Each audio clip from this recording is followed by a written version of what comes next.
Damai sejahtera Allah yang melampaui segala akal, itulah yang menguasai hati dan pikiran saudara di dalam Kristus Yesus Tuhan kita. Amin. Saudara yang terkasih, selamat hari Minggu. Kiranya sukacita dan damai sejahtera menyertai saudara. Firman Tuhan pada minggu yang ke-6 setelah Trinitatis hari ini tertulis dalam kitab Ulangan pasal yang ke-16 ayat 13 sampai ayat 17. Hari raya Pondok Daun haruslah kau rayakan 7 hari lamanya. Apabila engkau selesai mengumpulkan hasil tempat pengirikanmu dan tempat pemerasanmu, haruslah engkau bersukaria pada hari rayamu itu. Engkau ini dan anakmu laki-laki serta anakmu perempuan, hambamu laki-laki dan hambamu perempuan, dan orang Lewi, orang asing, anak yatim, dan janda yang ada di dalam tempatmu. 7 hari lamanya harus engkau mengadakan perayaan bagi Tuhan Allahmu di tempat yang akan dipilih Tuhan. Sebab Tuhan Allahmu akan memberkati engkau dalam segala hasil tanahmu dan dalam segala usahamu, sehingga engkau dapat bersukaria dengan sungguh-sungguh.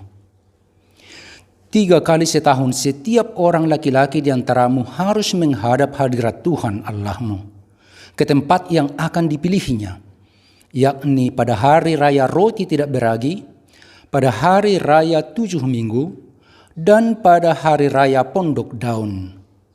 Janganlah ia menghadap hadirat Tuhan dengan tangan hampa, tetapi masing-masing dengan sekedar persembahan, sesuai dengan berkat yang diberikan kepadamu oleh Tuhan Allahmu. Demikian pembacaan firman Tuhan. Saudara yang terkasih, saya yakin saudara adalah pribadi yang hebat, yang melakukan hal-hal yang terbaik sebagai persembahan dan sebagai ibadah kepada Tuhan. Mampele Rampele, seorang aktivis dan pejuang hak asasi manusia di Afrika Selatan, bercerita tentang masa mudanya. Dia lahir dan besar di satu desa yang bernama Kransport. Waktu itu di desa Kransport belum ada listrik. Karena itu setiap kali matahari terbenam, seluruh desa langsung gelap gulita. Karena itu ada banyak cerita-cerita yang menakutkan di malam hari.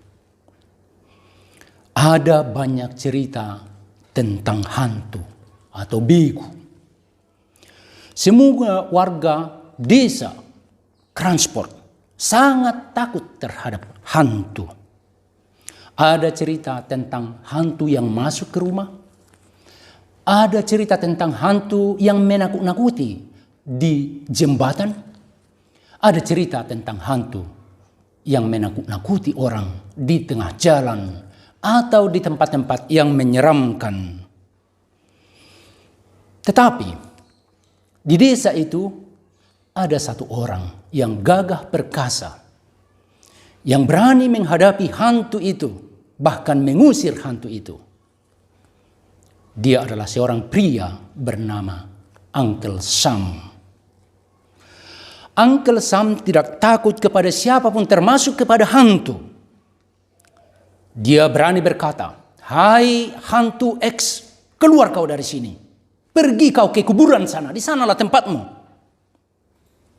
Dan jika ada orang yang kerasukan, maka dia akan dipanggil untuk mengusir roh jahat dari orang tersebut. Mampele Rampele sangat terkesan dan terkesima, bahkan mengidolakan Uncle Sam, dan dia berkata dalam hatinya, "Suatu saat nanti saya akan menjadi seperti Uncle Sam. Saya akan mengusir hantu."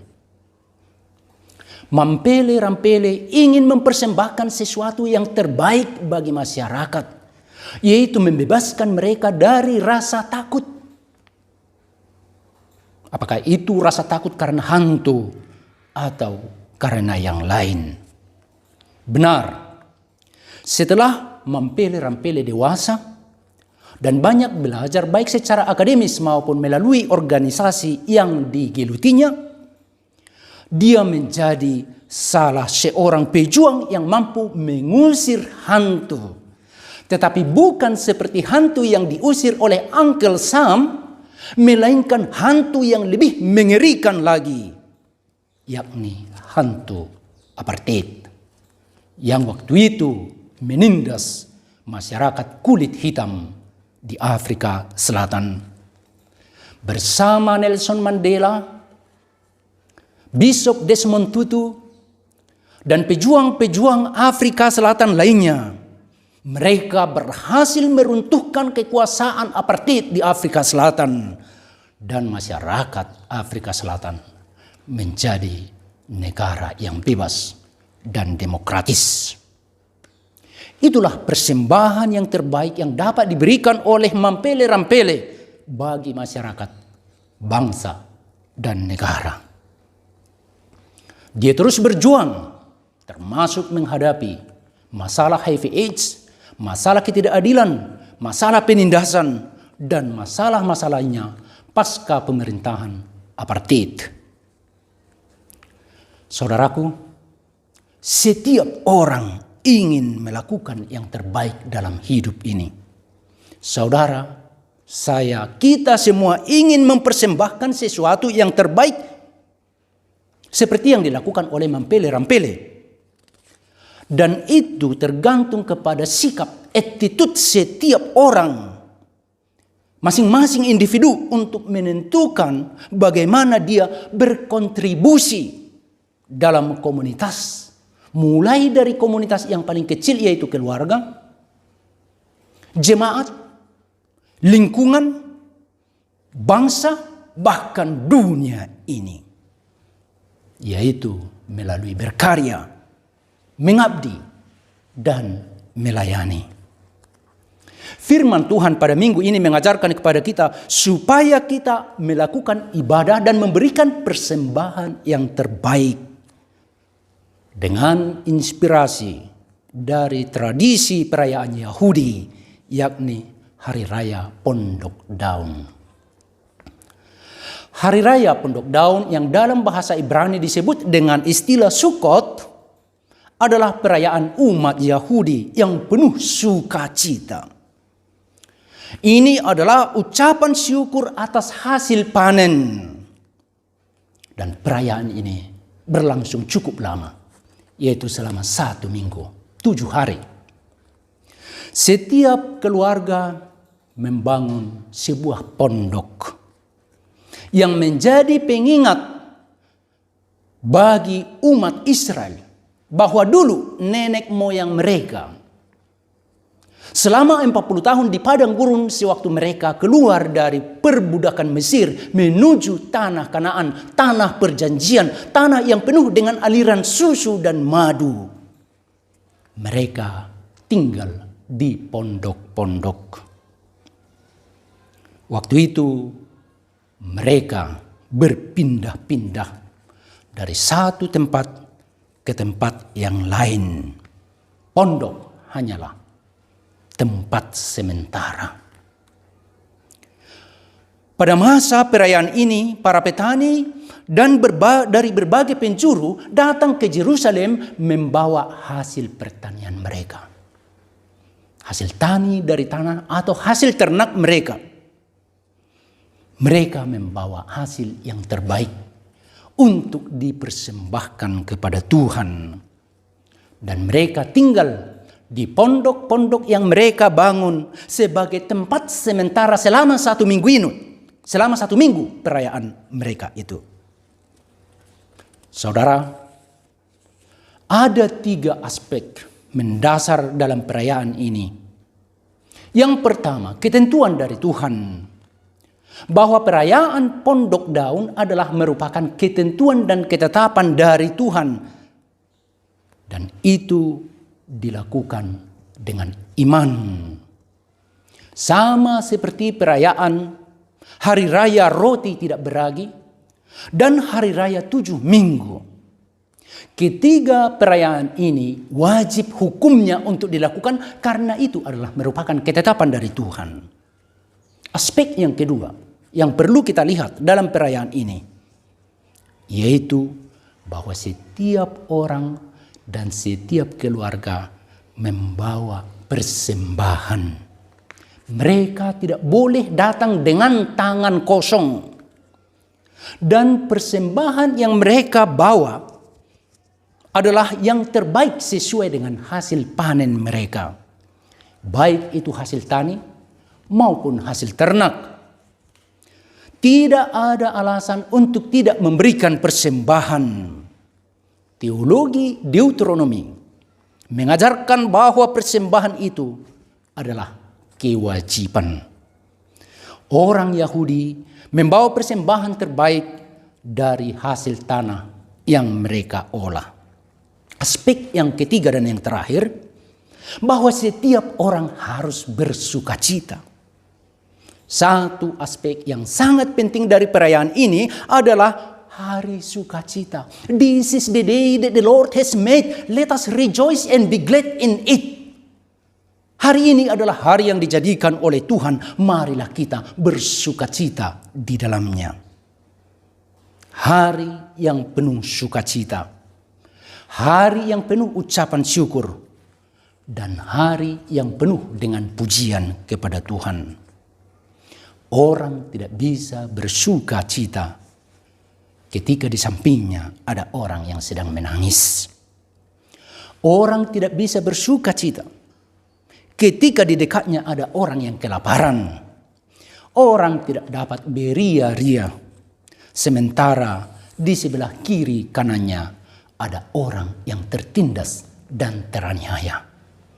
Karena itu, kitab Ulangan menekankan bahwa sukacita dalam festival Pondok Daun ini adalah sukacita bersama. Dan dikatakan, haruslah engkau bersukaria pada hari rayamu itu. Engkau, anakmu laki-laki dan anakmu perempuan, hambamu laki-laki dan hambamu perempuan, orang Lewi, orang asing, anak yatim dan janda yang ada di tempatmu. Perayaan dan sukacita ini adalah kebersamaan. Jadi tidak ada perbedaan status sosial ekonomi. Karena setiap orang sangat berharga di hadapan Tuhan. Setiap orang adalah sama dan sederajat di hadapan Tuhan. Sewaktu mereka beribadah kepada Tuhan dalam perayaan ini, haruslah dalam kebersamaan. Tuhan tidak menginginkan pembeda-bedaan antara yang kaya dan yang miskin, tuan dan hamba, yang terhormat dan yang hina, karena semuanya berharga in the image of God, dalam gambar dan rupa Allah. Jika selama ratusan hari dalam satu tahun ada pembeda-bedaan sesuai dengan status sosial, ekonomi, politik di tengah-tengah masyarakat, tetapi paling sedikit selama 7 hari dalam perayaan Pondok Daun, semua itu harus dilupakan karena mereka semua adalah sama sederajat di hadapan Tuhan. Karena itu tidak ada alasan untuk tidak bersukacita. Saudaraku yang terkasih, di masa pandemi ini, melalui kitab Ulangan ini kita diingatkan akan ibadah dan persembahan yang benar di hadapan Tuhan. Tuhan mengharapkan bahwa setiap orang percaya melakukan ibadah dengan hati. Orientasi ibadah dengan hati bukanlah ritus, kebiasaan dan tradisi belaka, walaupun itu penting. Melainkan ibadah yang dilakukan dengan tulus, ikhlas, jauh dari kepura-puraan dan jauh dari asal-asalan. Demikian juga dengan persembahan. Tuhan menginginkan kita memberikan persembahan yang terbaik, bukan sisa-sisa dari apa yang kita miliki atau uang dengan nominal terkecil yang ada di kantong atau di dompet kita. Tetapi Tuhan menginginkan yang terindah dan yang terbaik yang dapat kita berikan. Dan kita harus berikan itu dengan tulus ikhlas. Ibadah dan persembahan itu adalah ungkapan syukur kita kepada Tuhan. Karena kita merasakan betapa banyaknya berkat-berkat Tuhan yang kita terima. Betapa Tuhan mengasihi kita, betapa Tuhan melindungi kita, betapa Tuhan memperlakukan kita sangat istimewa. Karena rasa syukur kita, maka kita ingin mempersembahkan yang terbaik bagi Tuhan. Lagu terkenal dari Nikita, betapa hatiku berterima kasih Yesus. Kau mengasihiku, kau memilikiku. Hanya ini Tuhan persembahanku, segenap hidupku, jiwa dan ragaku. Sebab tak kumiliki harta kekayaan yang cukup berarti untuk ku persembahkan. Hanya ini Tuhan permohonanku. Terimalah Tuhan persembahanku. Pakailah hidupku sebagai alatmu seumur hidupku. Saudaraku, be the best of yourself. Jadilah yang terbaik dari dirimu sendiri. Itulah persembahan terbaik dan terindah dan terharum di hadapan Tuhan. Bukan uang dan harta, persembahan yang terbaik yang dapat kita berikan kepada Tuhan melalui gereja atau melalui apapun. Jika kita mempersembahkan diri kita untuk Dia pakai selama hidup kita di dunia ini, memberitakan Injil, memperjuangkan keadilan, mengusir hantu seperti yang dilakukan oleh Uncle Sam dan Mampele Rampele, melakukan upaya membebaskan bumi ini dari kehancuran seperti yang dilakukan oleh seorang remaja putri dari Swedia yang bernama Greta Thunberg. Itulah persembahan yang terbaik di hadapan Tuhan. Saya merasa seperti mungkin yang ibu bapak saudara-saudara rasakan, bahwa hari-hari ini sungguh kelam dengan pandemi virus corona yang belum menunjukkan tanda-tanda kebaikan. Saat ini hampir setiap hari dalam minggu-minggu terakhir ini, pertambahan kasus COVID-19 di Indonesia ini berada di sekitaran 1.500 orang yang terpapar. Sepertinya belum ada resep yang ampuh di tengah-tengah bangsa kita. PSBB, lockdown, bangsa kita masih kebingungan. Dan dunia ini kebingungan. Namun demikian, jangan takut saudaraku. Kita harus berharap kepada Tuhan. Saya memiliki harapan yang kuat bahwa kita akan mampu menghadapi situasi sulit ini dan kita akan bangkit dan berjaya pasca pandemi ini. Baik sebagai pribadi, sebagai keluarga, sebagai jemaat, sebagai komunitas, dan sebagai bangsa dan negara. Bahkan dunia ini akan mampu mengalahkan pandemi virus corona ini. Kita doakanlah orang-orang yang bekerja keras, para ilmuwan, para ahli, para dokter yang berupaya mencari obat yang ampuh untuk menghadapi virus corona ini. Tentunya kita dapat berharap jika saudara, saya, kita semua berupaya mempersembahkan yang terbaik.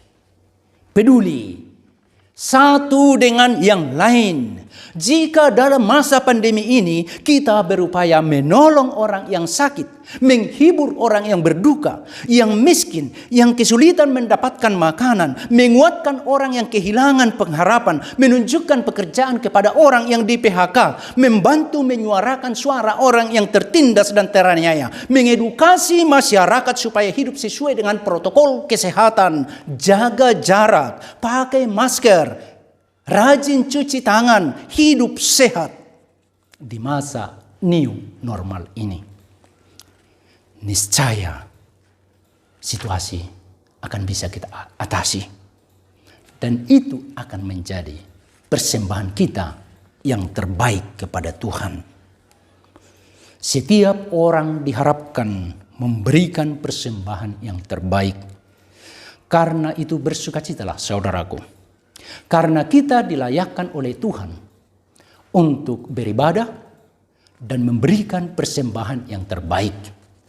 Baik ibadah melalui ritus, liturgi, atau dalam kehidupan kita sehari-hari. Yang senantiasa memancarkan kebaikan, cinta, kasih, dan juga solidaritas kepada sesama kita. Terutama orang-orang yang menderita. Saudara adalah pribadi yang hebat, yang Tuhan pakai dan Tuhan akan pakai untuk menjangkau sebanyak mungkin orang. Saudara akan bersinar, menggarami dan menyinari kehidupan ini. Tuhan memberkati kita semuanya dan berangkatlah dengan sukacita memberikan pelayanan yang terbaik. Amin.